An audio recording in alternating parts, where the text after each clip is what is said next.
प्रिय विद्यार्थियों, online classes और यूट्यूब चैनल में आपका स्वागत। आज का अपना टॉपिक है फ्यूचर कंटिन्यूअस टेंस। जैसा कि नाम से स्पष्ट है, फ्यूचर यानी भविष्य में या भविष्यकाल में, कंटिन्यूअस यानी लगातार जारी। यानी फ्यूचर कंटिन्यूअस टेंस के कार्यों से यह स्पष्ट होता है कि कार्य आने वाले समय में जारी रहेगा, चलता रहेगा। इस काल के हिंदी वाक्यों के अंत में रहा होगा, रही होगी, रहे होंगे आदि शब्द आया करते हैं। हेल्पिंग वर्ब्स है इसकी शैल बी और विल बी। आई और वी के साथ में शैल बी का प्रयोग होगा और बाकी सभी सब्जेक्ट्स के साथ में विल भी आएगी। मेन वर्ब की फर्स्ट फॉर्म में आईएनजी लगेगी। अब विस्तृत रूप से इस टेंस की परिभाषा और रूल्स के बारे में समझाते हैं आपको। तो सबसे पहले लेते हैं अपन फ्यूचर कंटिन्यूअस टेंस की परिभाषा या आशय। तो आज का अपना टॉपिक है फ्यूचर कंटिन्यूअस टेंस। सबसे पहले आशय लेते हैं इसका। इस टेंस का आशय है इस काल के कार्यों से बोध होता है कि कार्य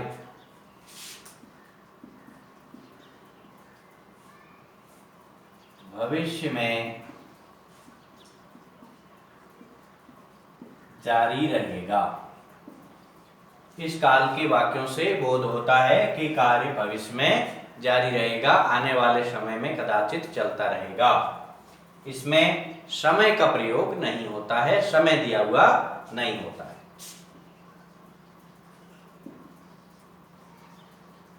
बाकी के रूल्स की बात करें, अभी आपको बताया कि हिंदी वाक्यों के अंत में रहा होगा, रही होगी, रहे होंगे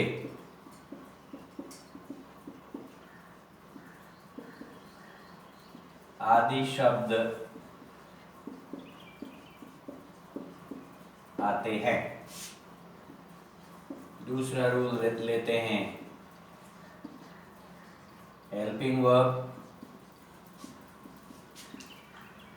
सहायक क्रिया का। तो इसके आउटी दो हेल्पिंग वर्ब्स है,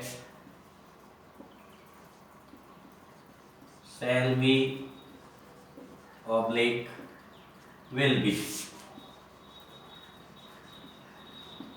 शैल बी का यूज होगा आई और वी के साथ में, और विल बी का यूज होगा आई व वी के अतिरिक्त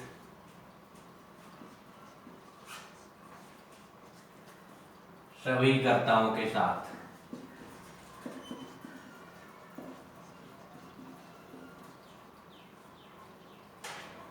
शैल बी आई और बी के साथ में, और विल बी आई और बी के अतिरिक्त सभी कर्ता, जो भी शेष सब्जेक्ट्स रह गए, ही, शी, इट, किसी का नाम, singular number, you, they, plural numbers, इन सभी में विल बी का प्रयोग होता है। अगले रूल्स लिखने से पहले मैं इसे साफ करके फिर अगले रूल लिखता हूं। इसके बाद मेन वर्ब का अभी आपको समझाया, फर्स्ट फॉर्म प्लस आईएनजी। फिर लिखेंगे मेन वर्ब यानी मुख्य क्रिया। मुख्य क्रिया आएगी first form plus ING. First form plus ING का प्रयोग होगा। अब जो नेगेटिव सेंटेंसेस होंगे उसमें शैल ऑब्लिक विल के बाद नॉट लगेगा। ध्यान रहे, shall not be, will not B ऐसे बनेंगे सेंटेंस में। शैल बी नॉट या विल बी नॉट नहीं आएगा, शैल ऑब्लिक विल के बाद नॉट लगेगा। इंटेरोगेटिव सेंटेंसेस में शैल ऑब्लिक विल वाक्य में सब्जेक्ट से पहले आएगी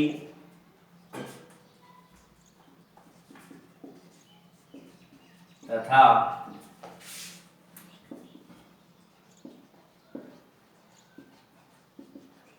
वाक्य के अंत में प्रश्नवाचक चिन्ह लगेगा। ये थे इसके मेन रूल्स। अब इसके बाद पढ़ लेंगे इसको साफ करके इस टेंस के यूजेज के बारे में। तो यूजेज में पहला यूजेज ये होगा कि कार्य से यह बोध होगा कि वो कार्य कदाचित भविष्य में जारी रहेगा। शुरुआत में परिभाषा में ही समझाया था कि भविष्य में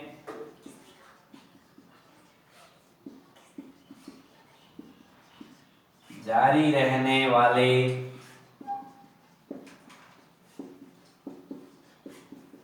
कार्यों के लिए जैसे आ जाएगा Ram will be waiting for me at the station. Ram will be waiting for me at the station, यानी राम स्टेशन पे मेरा इंतजार कर रहा होगा। तो ये कदाचित भविष्य में जारी रहने वाला कार्य है।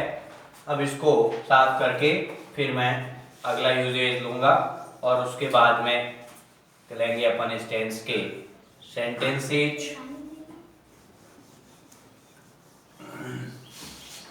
अगले यूजेज में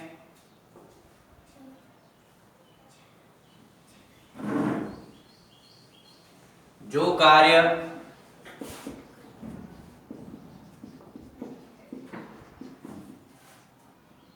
भविष्य में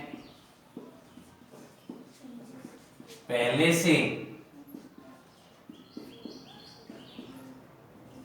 निर्धारित हो, जैसे we shall be holding a meeting in the hall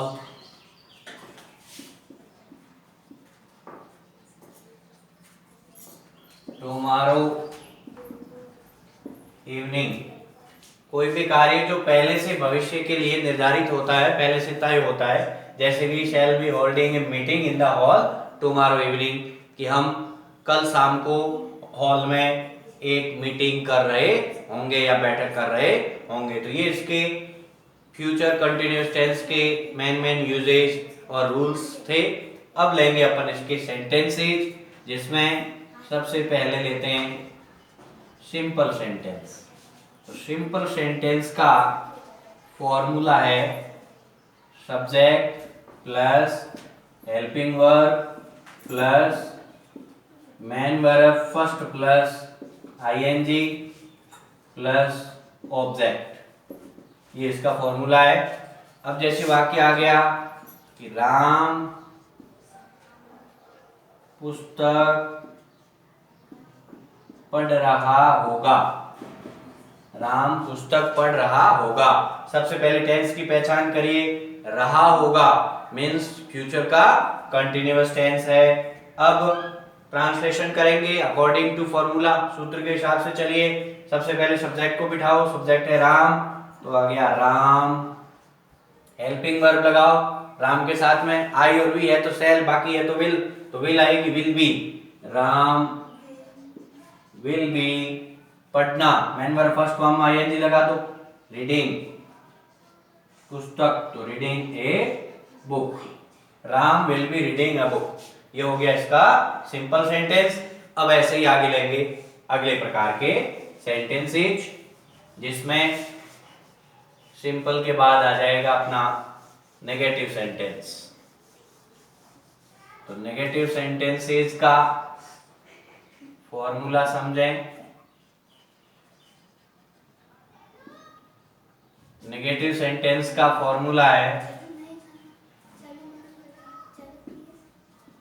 subject plus shall oblique will plus not be plus main verb first plus ING plus object. ये इसका नेगेटिव सेंटेंसेस का फॉर्मूला रहेगा। सबसे पहले सब्जेक्ट के बाद में हेल्पिंग वर्ब शैल या विल आ जाएगी। उसके बाद नॉट और फिर बी का प्रयोग होगा। नॉट के बाद में मेन वर्ब की फर्स्ट में आईएनजी लगेगी और ऑब्जेक्ट। जैसे वाक्य आ गया, सीता खाना नहीं पका रही होगी। सीता खाना नहीं पका रही होगी। इंग्लिश ट्रांसलेशन करेंगे तो हो जाएगा Sita will not be cooking food. Sita will not be cooking food. अब लेते हैं इसके इंटेरोगेटिव सेंटेंसेस। इंटेरोगेटिव सेंटेंसेस का फॉर्मूला है सबसे पहले shall oblique will plus subject, shall oblique will plus subject plus be plus main verb first plus ING plus object और sentence पूरा होते ही क्वेश्चन मार्क लग जाएगा, प्रश्नवाचक चिन्ह। जैसे वाक्य आ गया, क्या हम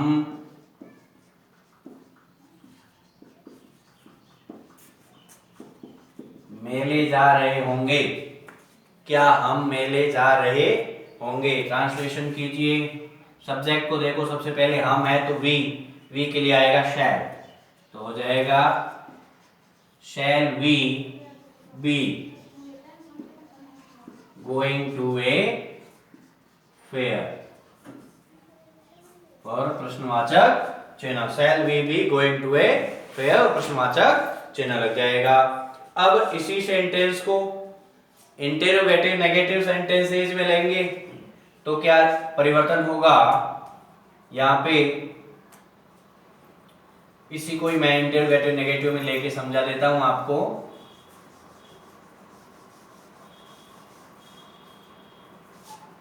इंटेरोगेटिव नेगेटिव सेंटेंस जब ये होगा तो इसके अंदर बाकी सब चीजें सेम रहेगी।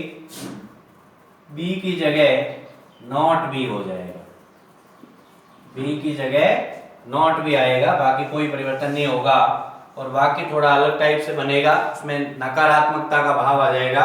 जैसे वाक्य आ जाएगा कि क्या मोहन